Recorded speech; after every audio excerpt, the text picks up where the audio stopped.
Le conflit en Ukraine entraîne son lot d'horreurs qui bouleverse le monde entier.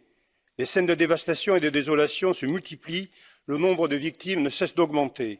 La population est durement touchée, principalement des femmes et des enfants fuyant la guerre, abandonnant leurs maisons dévastées, se séparant d'un mari, d'un père, qui restent défendre leur pays, les armes à la main.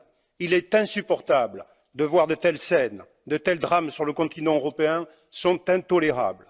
Face à ces atrocités, la solidarité européenne s'est manifestée, souvent spontanément, avec une grande humanité. Nos peuples se sont véritablement mobilisés. Il faut saluer et encourager toutes les initiatives à tous les niveaux qui permettent de venir au secours de tous ces malheureux.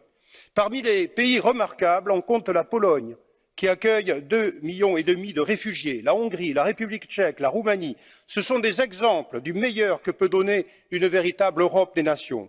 Ces pays doivent être aidés, mais ils ne le sont pas. Et c'est même le contraire. Il est déjà étonnant de constater que face à cet élan de solidarité, aucune aide européenne ne leur soit parvenue. Mais pire encore, dans un autre domaine, la Cour de justice de l'Union européenne et la Commission européenne ont pris des sanctions contre la Hongrie et la Pologne, à qui ils reprochaient des violations de l'état de droit, notion à mon sens très discutable. Certes, ce n'est pas le même sujet, mais il est choquant de constater que face à cet élan de solidarité, la Pologne et la Hongrie ne sont pas soutenues par la Commission européenne. La Commission retient désormais des fonds européens destinés à ces pays, 7 milliards d'euros pour la Hongrie et 39,4 milliards d'euros pour la Pologne. Comment peut-il se faire qu'en même temps, des pays qui sont par ailleurs exemplaires par la solidarité qu'ils manifestent auprès de millions de réfugiés soient sanctionnés par nos institutions européennes? Ces pays, non seulement ne doivent pas être sanctionnés, mais ils doivent être aidés et félicités. La Commission a su trouver les moyens, avec plus ou moins de célérité, pour traverser la crise sanitaire, pour financer des armes pour l'Ukraine, pour sanctionner la Russie. Elle pourrait, elle devrait aussi prendre des mesures pour aider la Pologne et la Hongrie, à commencer par lever les sanctions et leur permettre d'avoir accès aux fonds européens, à moins que ces régimes politiques ne conviennent pas à la Commission.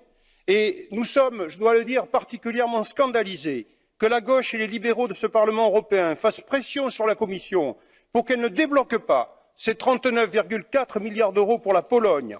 Les socialistes et démocrates, Renew, les Verts et la gauche de cet hémicycle ont osé adresser un courrier en ce sens le 24 mars dernier à la Commission. Je trouve cela véritablement indigne. Vite, que la Commission européenne débloque ces fonds du plan de relance, qu'elle accorde des aides supplémentaires, protéger ces millions de réfugiés, protéger cette population très vulnérable qui est en proie à tous les dangers.